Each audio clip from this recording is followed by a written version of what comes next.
Kemudian pada waktu beliau menggagas Indonesia Mengajar, saya juga ikut di dapur lah yang membantu pengurusan kantornya segala macam, sampai mencarikan dana awal, nyari sponsor segala macam. Jadi setiap tahapan di mana Mas Anies itu ada urusan publik, saya hampir selalu ikut. Hampir seluruh tahapan itu saya ikut serta, dan tidak ada keterikatan apapun kecuali saya melihat bahwa ini orang punya potensi untuk menjadi pemimpin nasional, karena memang pengetahuannya tentang sejarah sangat baik, pengetahuan tentang global skin cukup baik, kemudian dia juga sering menyampaikan visi-visi kenegaraan. Keunggulan dari beliau adalah fokus pada infrastruktur, pada hal-hal sifatnya fisik lah. Memang ketinggalan kita dari segi pembangunan value segala macam. Nah, pertanyaannya kan yang berikutnya butuh apa kan? Iya. Saya melihat ini semua adalah kita nih hampir komplit nih. Bangun karakter bangsa, bangun ekonomi, bangun demokrasi, bangun infrastruktur, bangun tata kelola. Yang diperlukan seseorang yang bisa mengintegrasikan semuanya. Dan orang itu harus punya wawasan yang luas.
Assalamualaikum warahmatullahi wabarakatuh, Sobat RH sekalian. Jumpa lagi kita di channel yang keren ini. Keren. Waalaikumsalam warahmatullahi wabarakatuh. Saya ada tamu ya. Beberapa hari yang lalu kita live dengan beliau, bicara mengenai piagam koalisi. Nah, ini dalam kesempatan ini ya, sebenarnya recorded ya. Kita akan bicara hal yang lebih personal terhadap beliau, karena pasti beliau ini sosok menarik. Kok dipercaya banget sama Anies Baswedan? Jadi Sudirman Said. Assalamualaikum warahmatullahi wabarakatuh. Waalaikumsalam. Oke, jadi saya harus panggil Mas Dirman karena beliau memang senior. Jadi kalau beliau teman satu angkatannya Helmi Yahya, saya baca di Helmi Yahya ya. Itu bukan baca, tonton. Berarti kelahiran 65 mungkin ya? 63. Oh, 63 lebih malah. Tua. Oh, lebih tua malah. Allahu Akbar. Helmi 64. Helmi 64. Oke, ya, saya punya kakak 65. Ada juga kakak saya 64 meninggal. Nah, jadi 63 ya Mas Dirman. Tanggal berapa, Mas? 16 April. 16 April. Oke, sebentar lagi. Berapa bulan lagi? Bulan depan ya? Iya, bulan depan. 60 tahun. Izin 60 tahun gak terasa ya? Rasanya begitu nyanyi hiu lagu lagu Iwan Fals. Jadi beliau ini udah pokoknya trademarknya lagu itu, lagu hiunya Iwan Fals itu ya. Tapi nggak bisa dinyanyikan di sini, kena copyright soalnya. Itulah susahnya YouTube. Kalau menyanyikan karya orang lain terdaftar ya sudah kena copyright gitu. Oke. Mas Dirman ya, terima kasih atas live-nya. Tapi saya ingin hal-hal yang lebih personal dan mungkin sedikit lebih panjang ya. Iya bro. Jadi orang tentu tanya, ini Sudirman Said, Anies Baswedan, satu UGM, kemudian saya kira di Amerikanya pun tidak bertemu pada masa yang sama, dan juga kampusnya jauh banget, kok bisa gandeng gitu lah. Nah, ini mungkin agak panjang ceritanya gimana. Sampai kemudian beliau ini orang yang dipercaya dari satu dari dua orang yang mewakili Anies Baswedan dalam KPP, Koalisi Perubahan untuk Persatuan. Silakan Mas. Ya, kalau ditanya apa yang menyatukan kan? Iya. Saya boleh bilang sederhananya ya idealisme lah. Oke. cerita panjangnya begini. Betul sekali bahwa dari segi usia juga beda 6 tahun. Ya. Beda, kemudian kampusnya juga berjauhan. Anies kelahiran berapa? Mas Anies kalau nggak salah tahun ini tuh. Jangan tahun ini, kelahiran tahun berapa? Kelahiran tanggal berapa tahun berapa? 7 Mei. Ya. 1970 mungkin ya. 69. 69 ya. 69. Saya nebak yang benar. Okay. Ternyata hadiahnya nggak dikasih itu sama relawan apa. Begitu yang bener Refli Harun dia nggak mau ngasih hadiah. Oke, silakan. Waktu di Amerika juga terpaut cukup lama kan, dan beliau di Urbana Campaign, pernah di Maryland. Iya. Saya di Washington dan saya hanya. Tapi nggak ada rumah di Maryland nih, soalnya ada yang punya rumah. Jangan gitu lah. Oke. Nah, saya pertama kali ketemu itu tahun 2005. Saya ingat 2005. Ya, okay. Saya ingat bulannya Februari kurang lebih. Ini benar-benar Anies ini. Saya ketemu Anies sejak tahun 89. Nggak akrab-akrab juga saya. Karena satu kampus dan satu angkatan. Silakan Mas. Waktu itu saya bekerja di BRR Aceh. Oke. Kemudian BR itu Badan Rehabilitasi dan Rekonstruksi Aceh. Oke. Setelah tsunami. Setelah tsunami. Itu kan didirikan pada bulan April. Tapi sebelumnya kan ada persiapan-persiapan. Nah, saya ke Washington oleh satu urusan.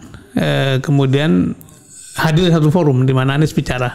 Oke. Dan sangat memukul. 2005 itu? 2005. Beliau belum selesai lagi menyelesaikan PhD-nya. Oh iya itu belum PhD. Dia belum selesai PhD-nya ya.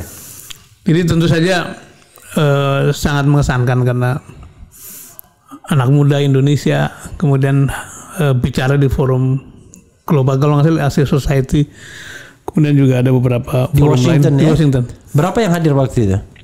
Cukup banyak, ruangannya cukup besar ya. Saya ingat mungkin 200-300 orang. Oke.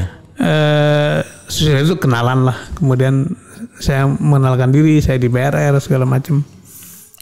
Termasuk saya sudah menjadi pengurus Paramadina. Oke. Yayasan Paramadina. Pengurus apa? Dewan Yayasan. Oh, yayasannya ya. Oke. Jadi sempat selesai acara kita makan siang sampai sore tuh, ngobrol panjang lebar, nyambung lah kira-kira gitu ya. Dan setelah saya kembali ke Indonesia, berapa bulan kemudian beliau pulang kalau nggak salah tahun depannya, terus sambung lagi lah, terus sampailah pada urusan ketika Paramadina mencari rektor. Pak Anies salah satu yang diusulkan oleh beberapa teman dan akhirnya ketemu. Itu 2007 ya atau 2006? Kalau nggak salah 2006 ya. 2006. Oke. 2000, pokoknya nggak lama setelah pulang lah. Iya. Jadi pergaulan kita di pergaulan akademik, pergaulan organisasi, idealisme gitu ya.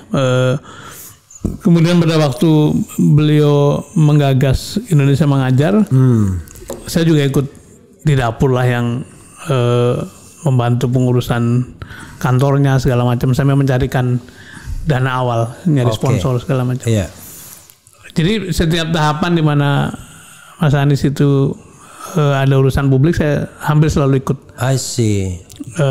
Artinya bisa dibilang sekembali dia dari Amerika Serikat, Mas Dirman di sana, kira-kira gitu ya? Terus menerus bersama. Terus menerus sampai sekarang ya? Sampai sekarang. Oke. Nyalon gubernur, kemudian ketika jadi jubirnya Pak Jokowi juga saya ikut bantu di belakang lah untuk nyalon presiden juga, konvensi Partai konvensi Demokrat juga ikut. Jadi hampir seluruh tahapan itu saya ikut serta dan tidak ada keterikatan apapun kecuali saya melihat bahwa ini orang punya potensi untuk menjadi pemimpin nasional karena memang pengetahuannya tentang sejarah sangat baik, pengetahuan tentang global skin cukup baik, kemudian dia juga sering menyampaikan visi-visi kenegaraan. Dan jadi Mas Dirman ya, ada pemimpin yang saya mau frankly speaking, saya kenal baik sama Ganjar, kenal baik sama Anies. Anies itu satu angkatan di UGM, tapi dia ekonomi saya hukum sama-sama 89.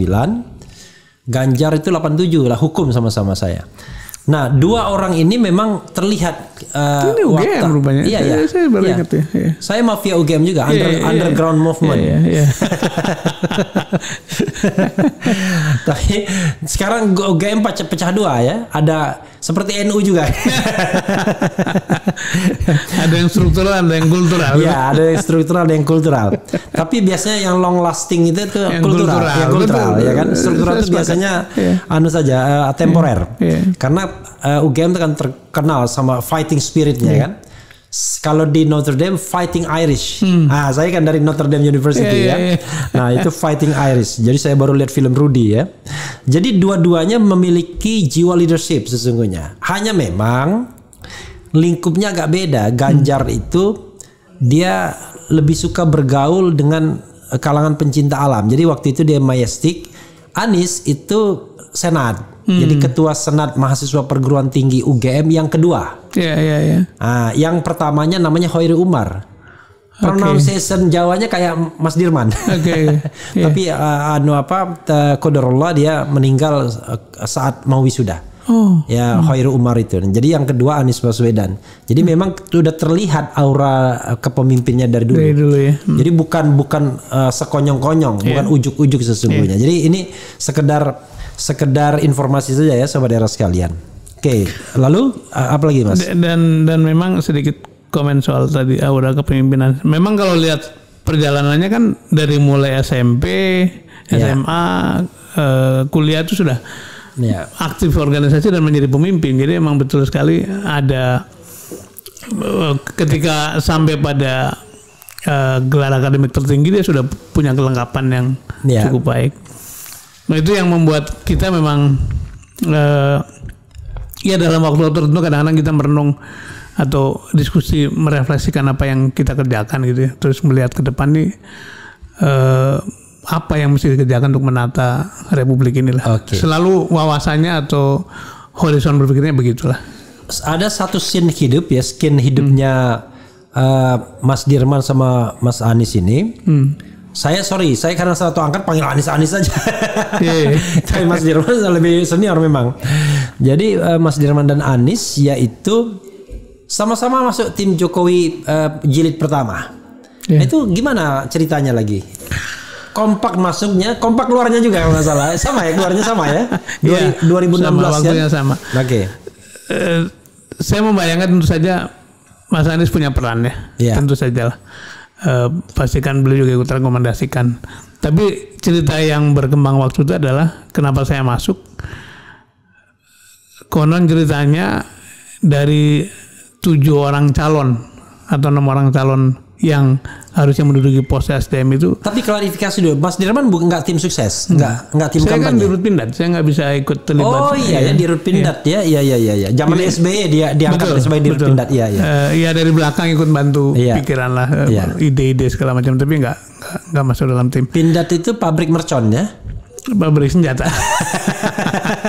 Senjata panser. Pindad bagus lah. Nah, konon 6 atau 7 orang yang dicalonkan sebagai calon menteri SDM itu semuanya kena stabilo KPK. Ingat kan waktu itu kan masih pada clearance kan ke KPK. Pokoknya stabilo kuning atau merah ya. Kalau udah merah udah mati. Nah, nama terakhir hari Jumat tanggal 25 Oktober itu disampaikan ke KPK, terus siang hari dikembalikan pada Pak Presiden dan Wakil Presiden, kena stabilo pula gitu. Jadi kata teman-teman KPK, ekspresinya Pak Presiden, waduh ini siapa gitu kalau begini semua. Nah sementara kan Pak Jokowi dulu promosinya mau menghapus mafia migas, gitu. Jadi kepengen nyari orang yang kira-kira bisa lah bebenah sektor itu. Nah di situ nama saya muncul katanya, kata Sohibul Hikayat itu. Nah, ini ada orang bukan yang Sohibul Iman ya, Sohibul Hikayat. Ini ada orang yang dulu pernah di Pertamina, ngerti energi, terus. Mas Dirman pernah di Pertamina? Saya pernah di Pertamina. Pulang dari Aceh. Terus dulu juga pernah bebenah, ini tapi belum selesai. Terus ditanya oleh Pak Presiden, orangnya di mana sekarang? Oh sekarang di Rut Pindad. Wah kalau gitu sudah di pemerintah, sudah dekat dong gitu. Akhirnya 25 malam katanya diputuskan. Ini Pak JK yang bercerita Kemudian Sabtu pagi saya diberitahu untuk ketemu Pak Presiden. Itulah pertama kali saya ketemu. Sabtu pagi 26 Oktober. Betul. Ya. 2014. Betul. Ketemunya siang hari. Pagi ditelepon, siang hari diminta menghadap. Dan memang ketika bicara yang disampaikan adalah soal mafia, soal listrik yang defisit, soal kilang yang lama tidak dibangun. Dan saya ditanya bagaimana menyelesaikan ini semua. Ya saya mengatakan, Pak Presiden, saya tidak lama di sektor energi, paling 10 tahunan. Tapi menurut pendapat saya, membenahi sektor ini bukan soal teknis, karena teknis itu bisa menghimpun banyak orang lah. Tapi soal kelulusan arah kepemimpinan mau kemana gitu. Saya ingin menyampaikan itu supaya beliau memahami bahwa satu ketika kalau ini dibenahin itu akan melambung ke atas. Kemudian bisa menjadi pukulan balik. Itu supaya beliau mengingat itulah. Dan ternyata betul bahwa ketika terjadi pembenahan ya memang terjadi pushback lah. Dan mungkin karena konstelasi politiknya berubah, ya akhirnya tadi kita diwisuda lebih cepat. Oke. baru kira-kira seperempat SKS. Iya betul. Jadi dilantik tanggal berapa Oktober? 27 kalau tidak salah. 27 Oktober dan disudahi kira-kira 28 karena dan disudahi 27 Juli. 27 Juli ya. Saya ingat 27 Juli ya. Karena saya tanggal 11 Agustus itu menulis tentang pilkada DKI, siapa lawan Ahok, dan saya sebut Anies. Padahal belum ada orang yang sebut Anies pada waktu itu ya. Gitu. Jadi ingat nih ya. Setelah itu dikapitalisasi oleh macam-macam Detikcom dan lain sebagainya ya. Oke, menarik ya. Artinya memang pertemuannya dari sana ya, dari pertemuan di Amerika Serikat itu. Dan kebetulan chemistry dapat. Kemudian minatnya juga kurang lebih sama soal tata kelola, soal pendidikan, soal organisasi yang kaitannya dengan publik gitu ya. Jadi ya banyak irisan-irisan sepanjang berapa tahun tuh? 2005 sekarang 2023. Nggak terasa ya. Udah 18 tahun. 18 tahun. Mas Dirman, sebagai orang yang katakanlah sekarang ini tidak kalah sibuknya ya. Anies tentu sibuk, tapi dia sibuk menyapa audiens. Mas Dirman sibuk di dapur ya. Di dapur. Saya agak bingung mau nanyanya ya. Sekarang kerjaan apa? Jadi lucu nih, kadang-kadang suka janjian kan sama Mas Anies. Terus beliau nanya, posisi tanda tanya kan? Wah saya nggak punya posisi apa-apa.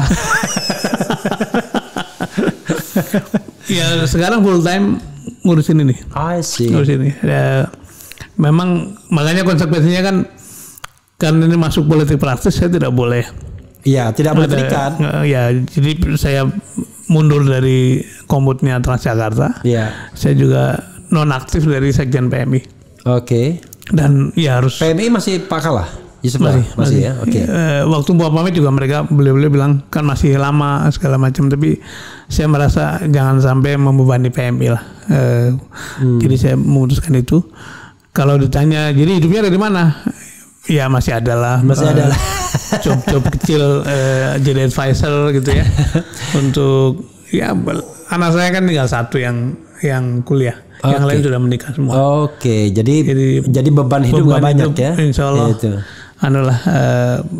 Ya bisa dikelola gitu. Jadi sobat era sekalian, memang begitulah konsekuensinya ya. Refli Harun juga begitu ya. Kalau mau agak idealis sedikit ya cepat ditendang. Dan ketika itu dulu ada joke lucu dari Pak JK itu tahun 2017-18. Ketika ada tren orang-orang yang ya kurang lebih lurus gitu ya, satu persatu selesai. Kemudian yang muncul kan yang lucu-lucu, ada yang 3 bulan jadi menteri ketangkep segala macam. Pak JK joke-nya begini, Dirman, ini waktunya orang jujur dan pintar istirahat. saya tidak tahu.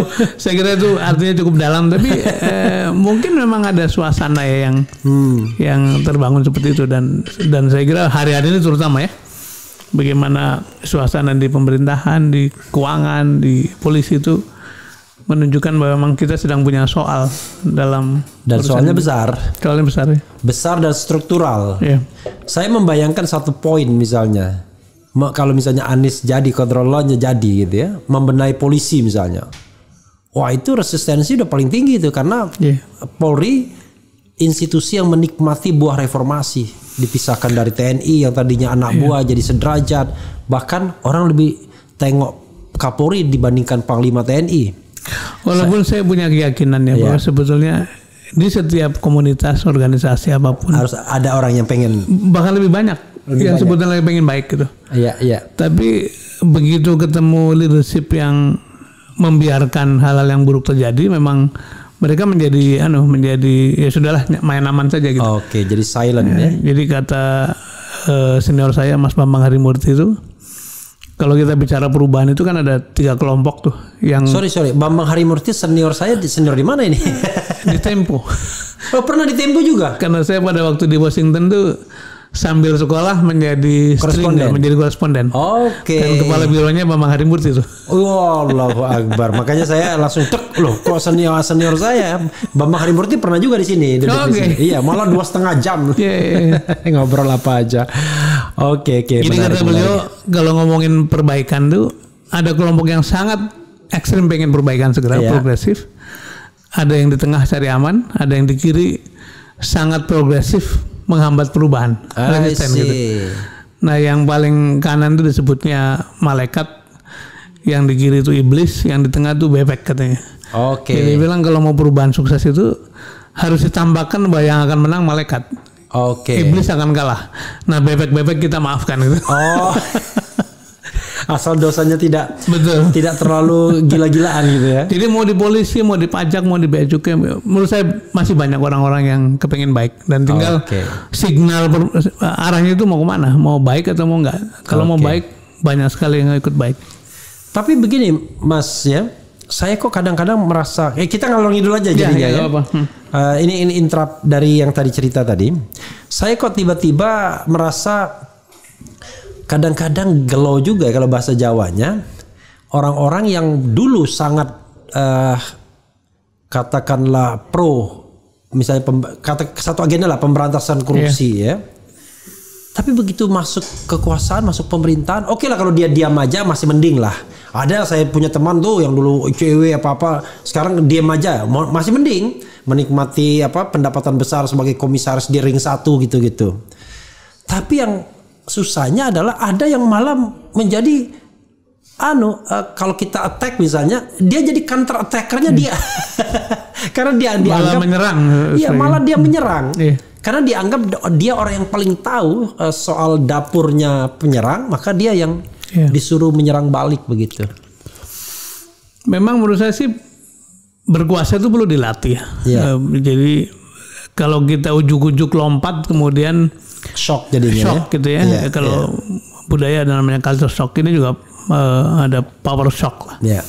Sama tidak bisa dimungkiri bahwa kekuasaan itu menggoda kan, kenikmatan itu menggoda, keleluasaan itu membuat orang kadang-kadang mabuk gitu. Jadi memang latihan itu diperlukan, dan memang saya juga sama punya keprihatinan yang sama bahwa ternyata teman-teman yang dulu ketika jadi aktivis, ketika di mahasiswa, ketika menjadi pejuang itu begitu vokal, tapi kok begitu masuk ke dalam kekuasaan seperti hilang identitasnya gitu. Dan bahkan kadang-kadang yang juga lebih memprihatinkan dari yang counter attacker tadi, mereka menjadi bagian dari mafia itu sendiri. Bahkan lebih greedy. Karena mereka tahu betul, seperti saya mengatakannya Uhudisme itu istilah saya, perang Uhud. Ketika lihat ghanimah langsung turun semua. Disiplin, lupa perjuangan. Gitu. Nah, saya melihat dan selalu justifikasinya adalah ini kesempatan kita ambil ibaratnya. Kalau yang lain ini kan ya sama seperti orang hukum kan, menyuap untuk membela keadilan. Nggak ada, saya bilang. Iya. Dari mana rumusnya? Tapi dia orang meyakini begitu, padahal ujung-ujungnya duit juga ya kan. Oke, Mas Dirman ya. Saya ingin review sedikit. Mas Dirman tuh kelahiran tadi 16 April 63. Kalau SD di mana? Di Desa Tegal Gelaga. Tegal Gelaga, Jawa Tengah. Kecamatan Bulakamba, Kabupaten Brebes. Oh, Brebes. Ya, pantas saja pronunciasinya Brebes. Asli Brebes. Asli Brebes ya. SMP di kota. Di Brebes. Di Brebes kota. SMP 1. SMA? Di Brebes juga. Brebes juga. Iya. Dan masuk STAN. Betul. Langsung ya? Iya. Jadi saudara sekalian, orang yang masuk STAN tuh orang pintar biasanya. Kalau Refli nggak bisa. Amin. Kalau itu dealing with dengan hitung-hitungan ya kan. Sebenarnya ada catatan lagi. Iya. Orang yang nggak punya uang. Nggak punya uang karena itu ikatan dinas. Sekolah gratis. Iya, sekolah gratis. Sama dengan orang. Saya ingat cerita Tito Karnavian, kenapa dia pilih polisi, karena tadi ikatan langsung jelas. Padahal dia diterima di kedokteran, diterima di hubungan internasional kalau tidak salah, karena dia termasuk orang ranking juga di sekolahnya. Tapi karena polisi itu jelas nasibnya, dia pilih polisi. Ya. Oke, STAN, dan di situ satu angkatan dengan Helmi Yahya ya. Betul. Satu angkatan, satu kelas, satu permainan lah. Dan konon satunya bersaing untuk ketua apa ya? Ketua senat gitu. Enggak ya? Iya, saya didorong-dorong oleh teman-teman. Ya. Helmi kan mungkin, Helmi itu kalau bagi saya itu di atas jauh lah, artinya pada waktu masuk STAN dia sudah menjadi bintang ya. Mas Dirman ini orang yang lambat panas, kayak mesin diesel, diam. Tiba-tiba ada lompat ke sana. Saya juga heran waktu jadi Menteri SDM, ini dari mana jalannya. Kalau Remli kan ketahuan tuh. Jadi saya nggak bisa bilang kita bersaing, tuh. Saya ngikutin kehendak teman-teman, saya maju gitu, kemudian mereka pilih. Dan kita tidak pernah punya hubungan yang jelek sejak karena saya lihat juga di podcastnya Helmi ya, kok ada Mas Dirman dan cerita kalau satu angkatan kan. Makanya saya berasumsi kelahiran 65, Helmi 64 ya. 64. Helmi itu mahasiswa seangkatan kami paling muda. Oke. Ada 2 orang yang angkatan yang lahir tahun 64. Helmi paling muda. Soalnya di Palembang itu cuma 2 katanya orang pintar. 1 Helmi Yahya, 2 Refli Harun. Kalau ini enggak dong. Nanti Tito Karnavian bilang, Tito Karnavian bilang, enggak dong, nomor 1 saya. Kalau gitu saya nomor 3 aja. Itu ada guyonan antara Helmi sama kakaknya tuh, Tantowi. Ya. Jadi kalau katanya Helmi jalan ke bandara atau kemana tempat umum, itu adiknya Tantowi, bukan. Tantowi yang kakak saya katanya. Dia ingin mengatakan saya lebih populer daripada Tantowi. Awal-awal Tantowi yang lebih populer kan. Jadi itu adiknya Tantowi kata itu cara ini ya. Dia sama dengan dia sekolah dia kan. Lalu saya lupa pernah waktu ikut kuis dia Notre Dame. Saya kan Notre Dame tuh gila betul sepak bolanya kan, American footballnya. Tapi dia bilang Notre Dame apa best, tapi Tuhan membuat dia menjadi nomor 2 gitu di kampus dia. Ya gitu. Jadi pernah juga dia mengalahkan Notre Dame ya. Oke. Lalu SMA, STAN, setelah STAN gimana Mas Dirman? Angkatan kami beruntung karena pada waktu kami menjelang lulus akuntan ada kesempatan untuk ikut beasiswa ke Amerika. Oke, untuk master ya? Master dan kita paling banyak tuh dari seluruh angkatan. Saya kebetulan dapat di Amerika, diterima di 3 sekolah. Itu di beasiswa dari negara atau dari negara? Dari negara ya. Dari negara. Waktu itu kira-kira pinjaman dari World Bank lah. Oh, pinjaman dari World Bank ya, kayak kakak ipar saya itu yang dulu Kentucky semua kalau pertanian tuh. Kalau Mas Dirman di mana? Saya di George Washington. Oh, George Washington. Sebetulnya kebanyakan teman-teman saya itu George Washington Seattle. Bukan, di DC. Oh, DC. Saya pernah bukan. Oh, George Washington itu ada bukan Georgetown.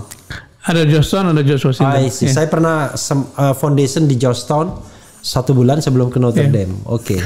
Jadi saya kebanyakan teman-teman tuh karena backgroundnya accounting, nerusinya finance atau accounting. Nah, saya ngambilnya strategic management, ngambilnya leadership study segala macam, jadi rada menyimpang. Nah, kebetulan Washington itu kan tempat berkunjungnya tokoh-tokoh nasional kan. Iya, iya, iya. Kemudian tadi saya juga bantu majalah Tempo sebagai reporter. Oh iya ya. Jadi sering sekali tuh ketemu orang-orang kayak Cak Nur, Pak Mari, Pak Sarwono tuh kalau ke Washington. Kami mahasiswa ditawarin jadi sopir. Jadi saya kebetulan menyopiri mereka-mereka itu. Ya kenal lah dan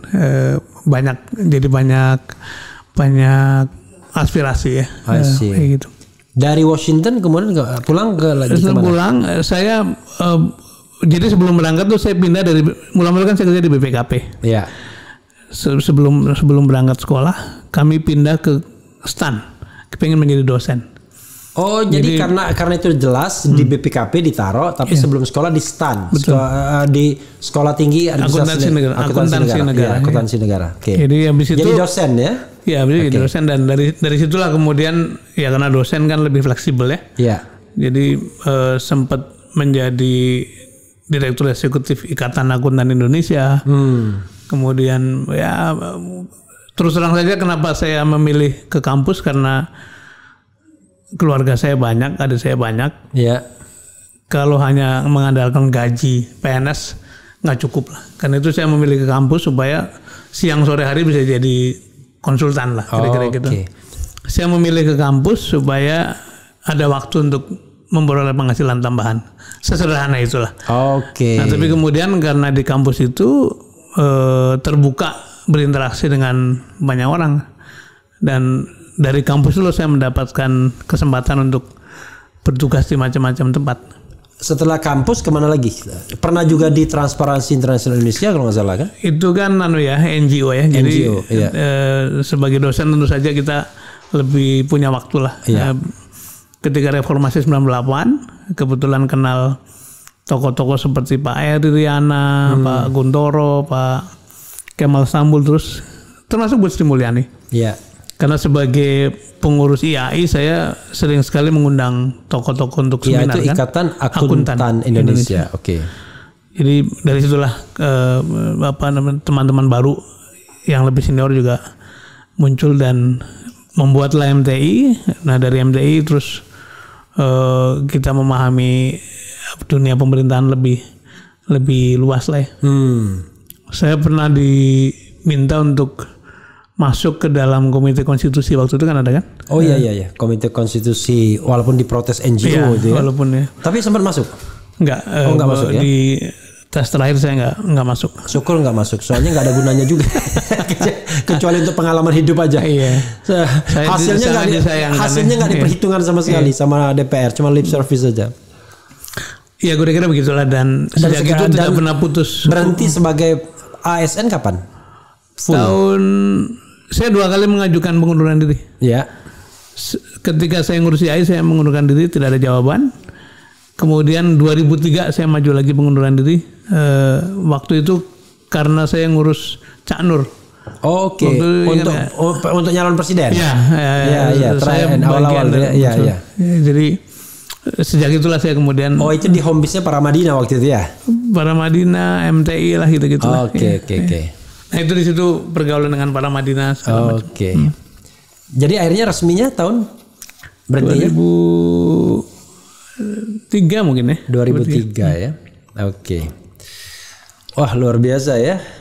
Jadi saudara sekalian, salah satu orang yang yang bisa maju, bukan harus maju, yang bisa maju itu adalah tidak pernah hidup di zona nyaman. Jadi pindah-pindah. Kalau ditanya pekerjaanmu apa? Bingung. Saya ingat 7 kali pindah. 7 kali pindah. Pindah tugas yang yang besar-besar lah, yang kecil-kecil banyak. Nah, saya sering katakan pada anak-anak saya maupun mahasiswa itu dari 7 pekerjaan itu hanya sekali yang melamar. Oke. Itu ketika di BPKP. Oke, BPKP diharuskan melamar. Iya, kan ada proses begitu kan. Iya. Tapi sudah itu pindah kemanapun karena diminta lah, atau diberi tawaran, termasuk ketika pindah kan sebetulnya diminta oleh Kemenhan waktu itu. Oke, siapa? Jadi menterinya Pak Purnomo, wakil menterinya Pak Safri Samsudin. Oh, I see. Jadi Joknya begini, 7 kali pindah pekerjaan, 8 kali jadi menteri lah. Hanya sekali melamar, Ya. dan hanya sekali diberhentikan. Hanya sekali diberhentikan. Selebihnya kita pamit karena dianggap Ya, tidak selesai. diberhentikan itu pada tanggal 27 Juli 2016. Iya. Tapi memang ya, kalau kita lompat lagi Mas Dirman ya, problem utama Indonesia ini kan akhirnya sumber daya manusia kan. Kalau dia punya kualitas tertentu, sebenarnya kan dia beyond dari kekuasaan politik sesungguhnya. Walaupun di state mungkin dia nggak pernah diundang, kayak Refli Harun kan begitu kritis, nggak pernah lagi diundang di institusi pemerintahan ya kan.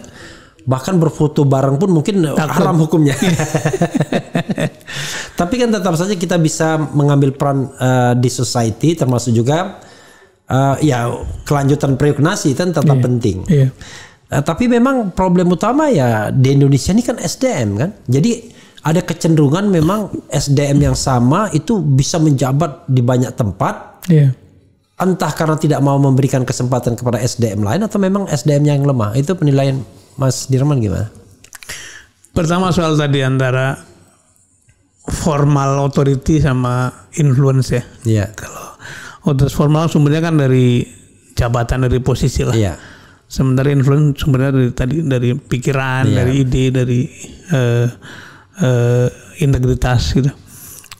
Persis saya juga penganut paham bahwa kalau soal otoritas formal itu kan datang pergi, Iya. tergantung cuaca ya. Iya.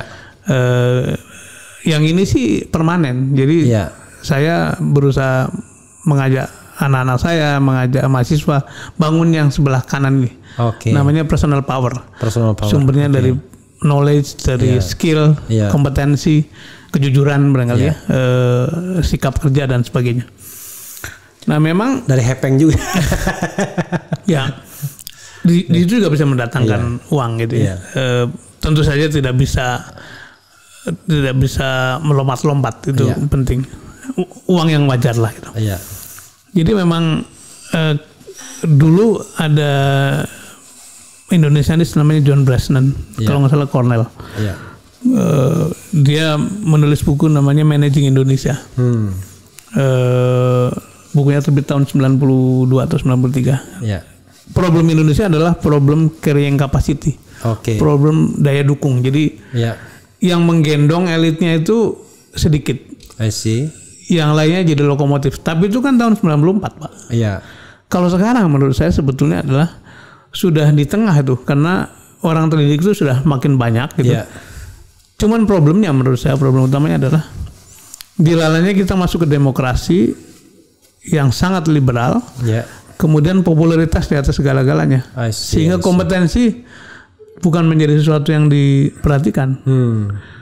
Saya sih merasa bahwa transisi setelah reformasi itu 10 tahun pertama, terutama ketika zaman PSBY membentuk satu standar yang cukup baik dari segi tata kelola, yang mengakibatkan banyak orang-orang kompeten dan jujur itu punya kesempatan gitu. I see. Nah, 2014 ke sini itu kita mengalami penurunan standar etik, standar kompetensi, yang mengakibatkan suasana seperti yang sedang kita alami muncul. Nah, di sana sebetulnya tantangan kita tuh, bagaimana bahkan 2019 ke atas tambah ugal-ugalan. Tambah buruk. Bisa karena makin percaya diri begitu ya, bisa juga karena mengatakan, dan malahan lebih jauh lagi, alat kontrol itu dipatah-patahkan kan. Iya. KPK dipatahin, DPR juga dianggap dibikin tidak berfungsi. Society dikriminalisasi. Rektor yang dulu sangat berwibawa menjadi sangat bahkan 1-2 kena kasus korupsi gitu-gitu. Jadi dulu kan kita lihat rektor itu kayak dewa kan. Iya. Apalagi rektor universitas besar ya. Aduh. Sekarang rektor mempelopori perubahan peraturan untuk dirinya gitu misalnya. Jadi rektor jadi tim sukses kan. Iya.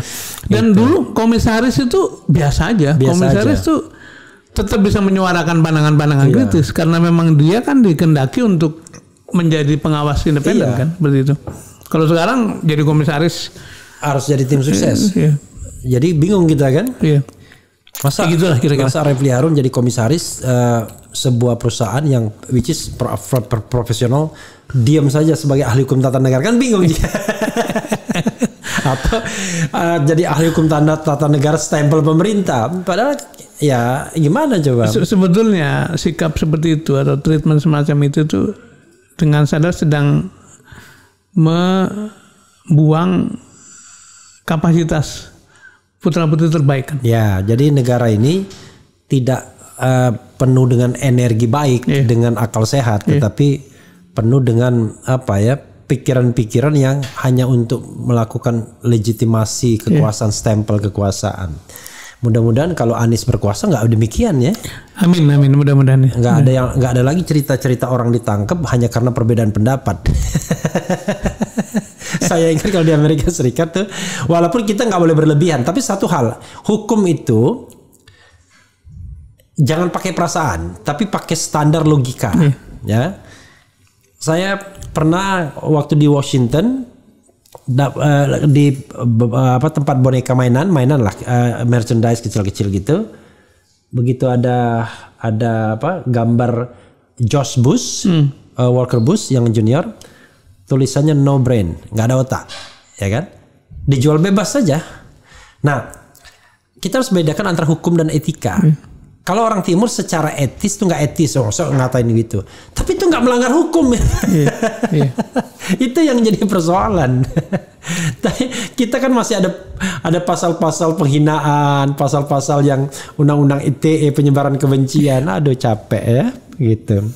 Kayak akibatnya pikiran-pikiran yang kritis itu terpaksa kita sedikit redam ya.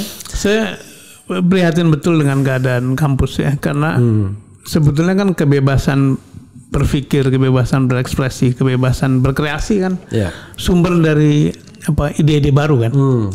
Nah kalau kampus kemudian seperti dibungkam, bahkan konon lebih jauh lagi rektorat itu sudah ikut membungkam mahasiswa gitu.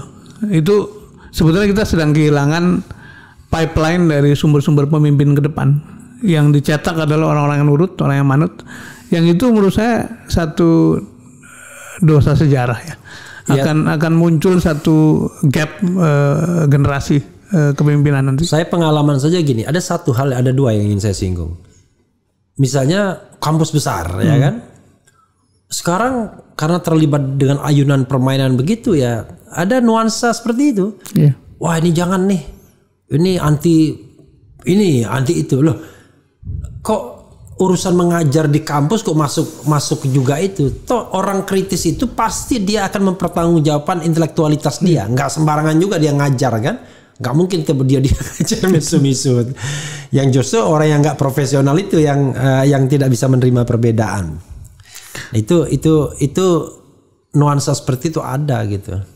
Dan mahasiswa kan baik juga menerima pandangan yang berbeda kan. Biarkan mereka kemudian nanti menilai kemudian dia punya sikap itu. Jadi bukan kemudian yang berbeda nggak boleh mengajar atau nggak boleh menguji katanya di beberapa kampus begitu. Iya. Ada tuh. Ada. Mengajar nggak boleh, menguji nggak boleh gitu. Boleh, iya.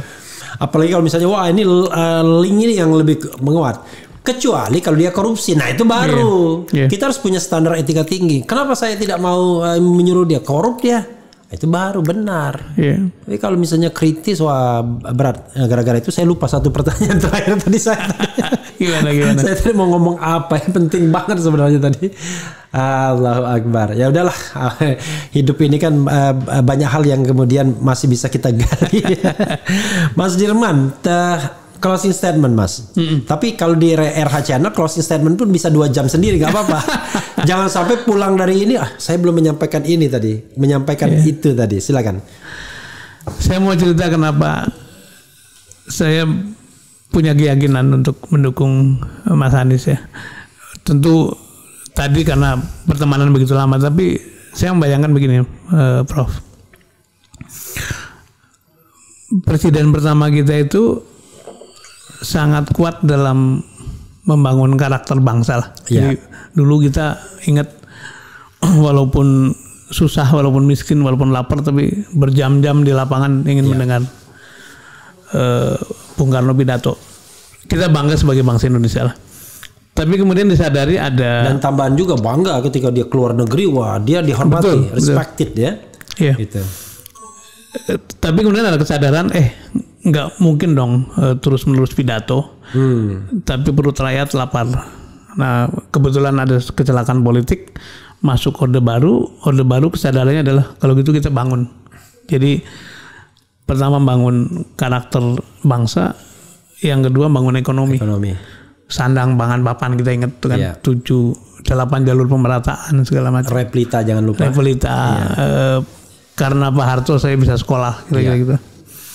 Tapi rupanya sudah disekolahkan, anak-anak Indonesia makin pintar tapi lupa bahwa dia punya aspirasi kan. Iya. Pemerintahan otoriter di ujung-ujung pemerintahan terutama, kemudian mulailah putra-putrinya ikut campur-campur, dilalahnya ada krisis besar ya. Iya. Jadilah reformasi. Apa yang dibangun kemudian adalah demokrasi kan. Iya. Reformasi mendorong demokrasi. Demokrasi dibangun dengan segala dinamikanya. Pak Habibie menjadi pemegang transisi yang sangat baik gitu. Kemudian ini menurut saya presiden yang paling menjaga etik karena begitu bicara pertanggungjawaban nggak diterima, nggak nyalon gitu. Padahal sebenarnya kalau mau bisa. Dan tidak melanggar konstitusi juga. Tidak melanggar konstitusi. Kalau ini lain nih, melanggar konstitusi belum mau ditabrak. Nggak peduli etik, nggak peduli.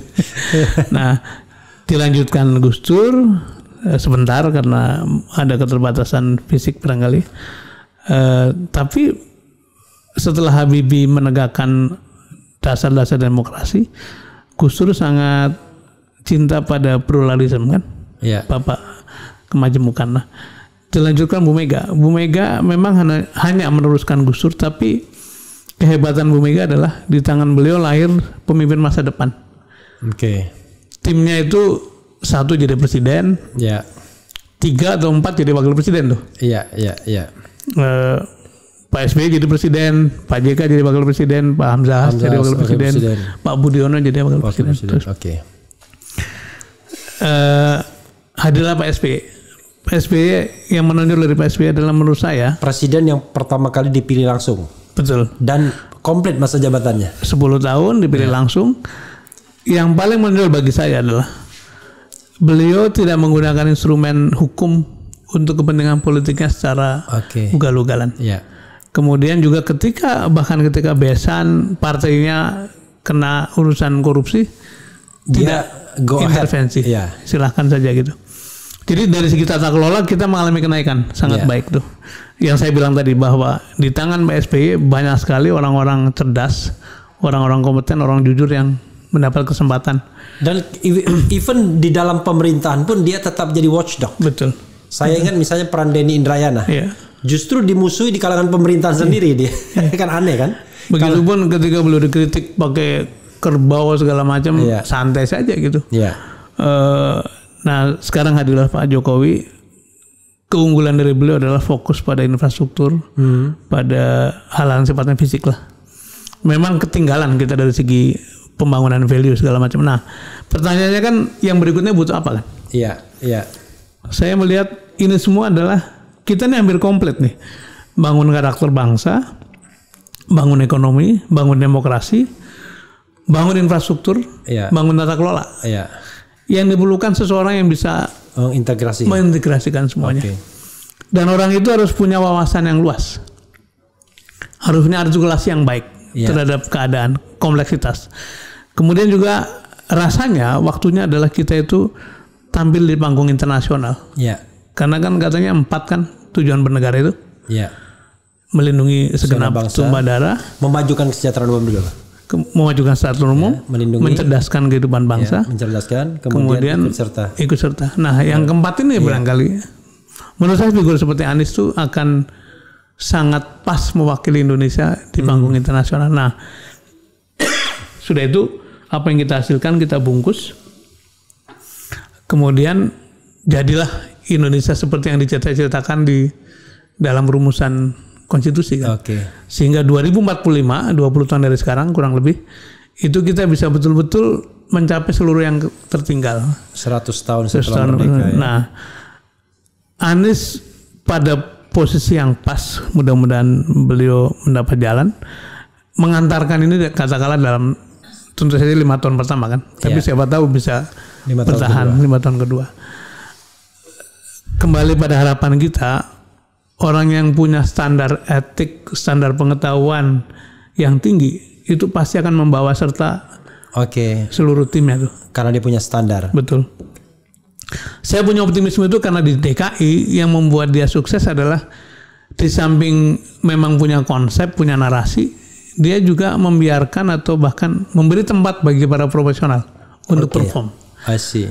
Nah, saya berharap kalau nanti dia memerintah di level nasional juga begitu, sehingga orang yang sudah disekolahkan dari puluhan tahun yang lalu mau balik kembali. Iya. Dan pemerintahan diisi orang-orang terbaik. Itu yang saya kira kita punya harapan kalau bisa sampai ke sana. Dan mungkin satu lagi Mas, negara ini punya trust. Ya. Jadi orang itu tidak lagi simpan uang di luar negeri karena dia nggak punya kepercayaan kepada pemerintah. Itu yang disebut sendiri oleh Francis Fukuyama sebagai social capital, model sosial trust itu. Oke, Mas Dirman. Demikian ya. Ini baru babak pertama. Nanti babak-babak selanjutnya kita akan lihat seiring dengan dinamika perubahan ya. Mas Dirman nanti saya undang Mas Dadang Juliantoro ya kan. Saya undang juga Sekjen Demokrat. Dia bilang, wah belum pantas ya. Gimana belum pantas? Saya bilang, Herzaki sudah ke sini, Lakumani ke sini. Sebelumnya memang bosnya juga pernah juga di RH Channel ya. Ya udahlah, ini biasanya bahasa politisi begitu memang. Jadi tidak boleh ngomong lebih mandat. Belum dimandatkan, belum ada sinyalnya ya. Walaupun perlu juga, saya ini my personal opinion ya. Hati-hati juga, jangan terjebak pada feodalisme juga ya ketua-ketua umum partai politik ini. Itu saja, terima kasih. Terima kasih Prof. Terima kasih. Sobat Era sekalian, ini perbincangan yang menarik tentunya, dan kita akan lanjutkan perbincangan dengan perkembangan berikutnya yang dimension awal, politik itu dinamis. Waalaikumsalam warahmatullahi wabarakatuh. Terima kasih.